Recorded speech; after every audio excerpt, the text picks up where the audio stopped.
Welcome back to Headlines. I'm Wes Austin, and these are today's top stories. First, Bernie Sanders says that with Trump back in office, this is the scariest time of his life, which is surprising because he lived through World War II, the Cuban Missile Crisis, and disco. Then, Maxine Waters is warning that Trump is trying to start a civil war. Waters is worried about divisive rhetoric.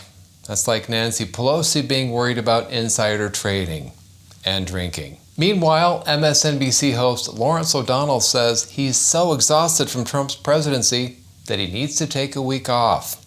While he's out, the network producers will be installing a cry closet in his office. And finally, Hakeem Jeffries completely froze when asked an off-script question on MSNBC, leading to a very awkward silence. Jeffries was so unprepared, for a second I thought he was the one in charge of the Afghanistan withdrawal. Okay, let's dive in. Bernie Sanders says that with Trump as president, it's the scariest time of his life.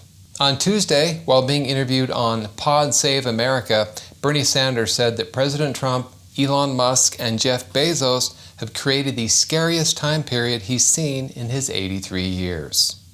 These are the scariest times in my lifetime. That's all. I think that's objectively the truth. Imagine living through 9/11 and the Cuban Missile Crisis, only to decide that free speech on X is what finally makes you wet the bed. If you think about it, though, you can see why Bernie's so scared. If people can speak freely online, they might start asking how a socialist ends up with 3 houses. Maxine Waters is claiming that President Trump is trying to start a civil war.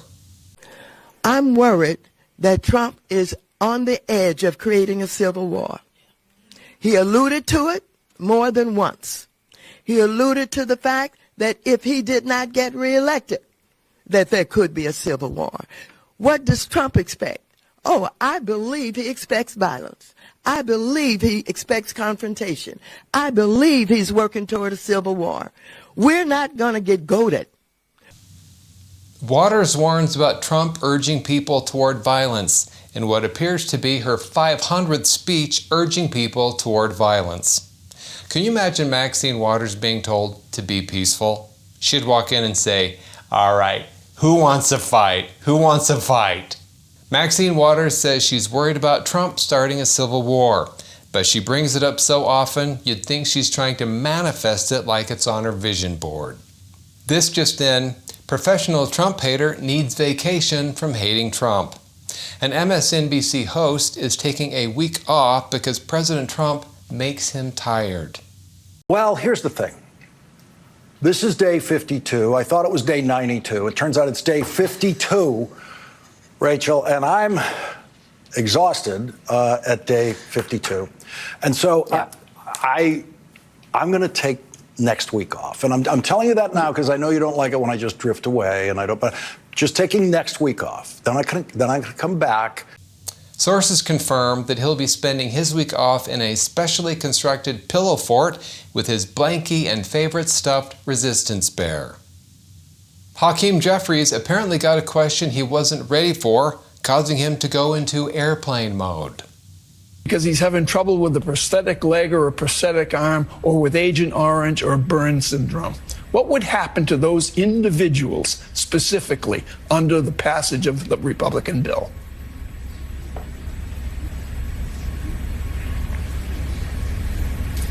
Hello? Looks like we've lost, Hakeem Jeffries. Yeah.